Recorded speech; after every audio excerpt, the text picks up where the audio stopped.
కాల ప్రజా తీర్పు ఎలా ఉండబోతుంది? ఎవరి సెంటిమెంట్ వర్కౌట్ అవుతుంది? కారు స్పీడ్ ఎంత, ఫ్యాన్ గాలెంత? ఎవరికి అంతుచిక్కని పొలిటికల్ ఈక్వేషన్స్ పై చర్చలు జోరందుకున్నాయి. బైపోల్ రేస్ లో కారు దూకుడుగా ఉందనే వాదన మెజారిటీగా వినిపిస్తోంది. అయితే బీజేపీ ఊహించినట్లుగా ఇక్కడ సీన్ లేదని, కేవలం పోటీ టీఆర్ఎస్ వర్సెస్ వైఎస్ఆర్సీపీ మధ్యలోనే అన్నది కూడా క్లియర్ గా తెలుస్తోంది.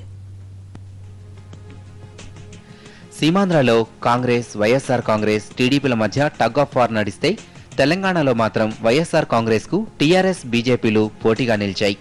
ఉపసమరంలో మిగిలిన నియోజకవర్గాలకు భిన్నమైన పొలిటికల్ స్టంట్ ఇక్కడ చోటు చేసుకుంది.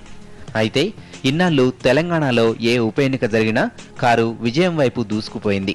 కానీ ఈ సమరంలో మాత్రం ఆ పరిస్థితి కనిపించలేదు.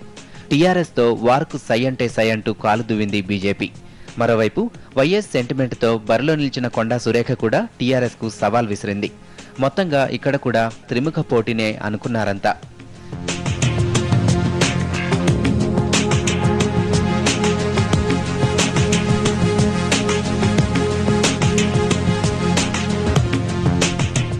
అయితే పోలింగ్ కు ముందు రోజు సీన్ మారిపోయింది. జగన్ పార్టీ దూకుడుతో బీజేపీ థర్డ్ ప్లేస్ కు పోయింది. దీంతో టీడీపీ కాడను నమ్ముకోవాలని చూసింది బీజేపీ. కానీ తమ్ముళ్లు తమ పార్టీకే ఓటు వేసుకోవాలని డిసైడ్ అయ్యారు.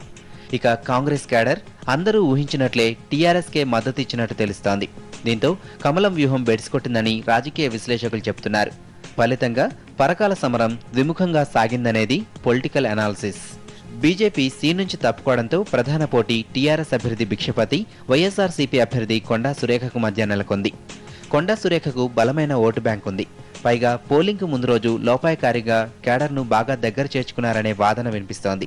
దీంతో car versus fan tug of war ఉంటుందని, ఫలితం ఎవరివైపు వస్తుందో చెప్పడం కష్టమనేది విశ్లేషకుల మాట. మరోవైపు బీజేపీ సెంటిమెంట్ ఓట్లను ఎక్కువగా చీల్చగలిగితే కొండా ఈజీగా బయటపడుతుందని కూడా చెప్పుకొస్తున్నారు. అయితే ఎవరు గెలిచినా 2000కు మించి మెజారిటీ రాదనేది క్లియర్. ఏదేమైనా టీఆర్ఎస్ కు మునుపెన్నడూ లేని అనుభవమే ఎదురు కానుంది. పార్టీల వాదనలు, పొలిటికల్ విశ్లేషణలు పక్కన పెడితే సెంటిమెంట్ నమ్ముకున్న టీఆర్ఎస్ గెలుస్తుందా, వాదానికి గట్టి పోటీ ఇచ్చి కొండా గట్టెక్కుతుందా అనేది వేచి చూడాల్సిందే. బులెటిన్లో మరో షార్ట్ బ్రేక్ తీసుకుందాం.